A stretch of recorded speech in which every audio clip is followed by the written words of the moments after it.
the societal structure, which is an elaborated dominance hierarchy, regulates your emotions because of the match between your expectations and the behaviors of the people within that structure. And then your position within the hierarchy regulates the ratio, let's say, and the intensity between positive and negative emotion. So you mess with people's status at your peril, and you disrupt their culture. They don't like that. And no wonder, because when it's disrupted, they fall into chaos. And chaos isn't just anxiety.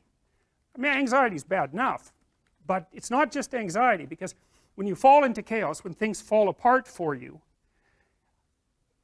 of course you're uncertain and anxious because you don't know what the hell is going on, and you don't know where you are, and you don't know what to do. That's anxiety provoking, and maybe you can't even understand your past properly anymore. That, as I said, that happens when people get betrayed. And so you fall into this state where nothing is certain. The way you construe the world isn't certain, and even the way the world is no longer certain, because you don't know how to act, or your actions aren't working, and so the world is presenting itself as something that's chaotic. It's not just psychological. The chaos is a weird intermingling of the chaotic world and the chaotic self. I mean, that's what happens when you get unemployed. It's like, it's devastating, right? It's devastating to people. And you can say, well, that's psychological. It's like, well, yeah, but they're unemployed. That makes the world far more incomprehensible and uncertain. It's not just psychological. It's psychological, and that's bad, but it's also real, and that's even worse. And then those two things can spiral, which they often do, because, you know, if you don't set your expectations properly for a job search and assume that you're going to get 49 rejections for every interview, which you really need to know, because if you get 49 rejections, it's not because you're useless, it's because the baseline for rejection is 98%. And that's okay, because the base rate for rejection for everything is 98%, no matter what you do. But you need to know that so that you don't feel that it's like something wrong with you. And of course you only have to get it right once, then you have a job. It's a lottery, but you have to set yourself up. You have to think, okay, well, I'm going to look for a job. I need to, how many resumes can I tolerate sending out a day?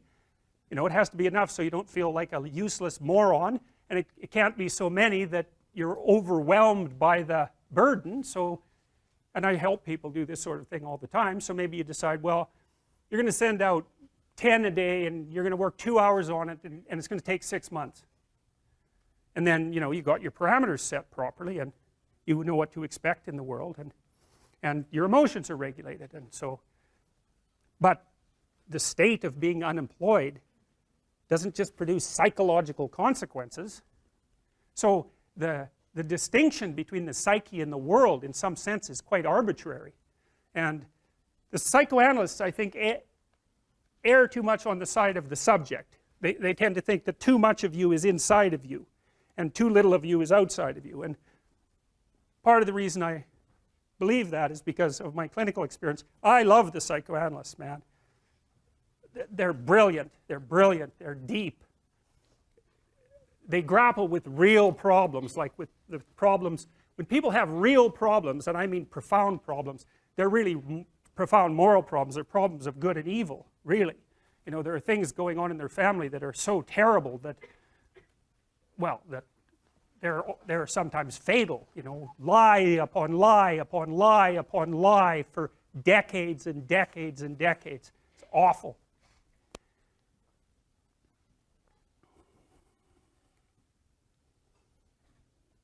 And that's not exactly inside them. It's out there in the world. And lots of the people that I see, very famous critic of psychology, I can't remember his name, but I probably will, criticize the practice of psychology quite effectively in the, I believe in the early 60s.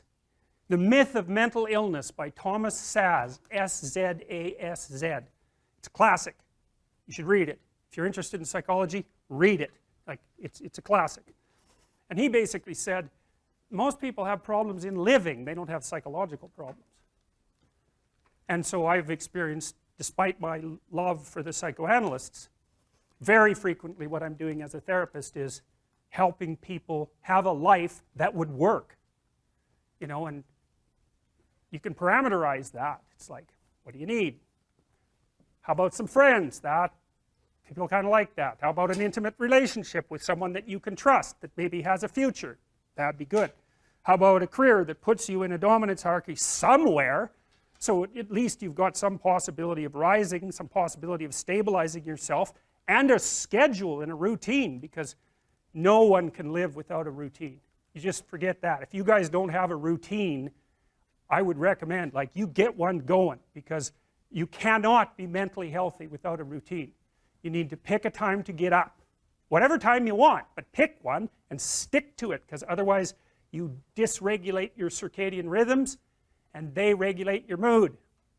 And eat something in the morning. I've had lots of clients who've had anxiety disorders. I had one client who was literally starving. Very smart girl. There was very little that she liked. She kind of tried to subsist on like half a cup of rice a day. She came to me and said, I have no energy. I come home, all I want to do is watch the same movie over and over. What, like, is that weird? And I thought, well, it depends on how hard you work. You know, it's a little weird, but whatever. It's familiar. You're looking for comfort. So I did an analysis of her diet. It's like 3/4 of a cup of rice. It's like, you're starving. Eat something. You know, you'll feel better. So she modified her diet, and all her anxiety went away, and she had some energy. It's like, yeah, you got to eat. So a schedule, that's a good thing, man. Your brain will thank you for it. It will stabilize your nervous system. With a bit of a plan, that's a good thing. You need a career, you need something productive to do with your time, you need to regulate your use of drugs and alcohol, most particularly alcohol, because that does in a lot of people. You need a family, like the family you have, your parents and all that. It'd be nice if you all got along, you could work on that. That's a good thing to work on. And then, you know, you probably need children at some point, and that's life. That's what life is. And if you're missing, you know, you may have a good reason to not be operating on one of those dimensions. It's not mandatory, but I can tell you that if you're not operating reasonably well on 4, I think I mentioned 6, if you're not operating reasonably well on at least 3 of them, there's no way you're going to be psychologically thriving. And that's more pragmatic in some sense than psychological, right? Human beings have a nature. There's things we need. And if we have them, well, that's good. And if we don't have them, well, then we feel the lack. And so behaviorists, behavioral psychologists concentrate a lot more on that sort of thing. You know, it's practical. It's like strategizing. Make a career plan. Figure out how to negotiate, because that's bloody important. Figure out how to say what you need. Figure out how to tell the truth to people. Figure out how to listen to your partner in particular, because if you listen to them, they will actually tell you what they want, and sometimes you can give it to them and maybe they'll return the favor. And if you practice that for like 15 years, well, then maybe you're constantly giving each other what you want. Well, hooray, that would be good. And then there's 2 of you under most circumstances, and it's better to have 2 brains than 1, because people think differently because of their temperament mostly.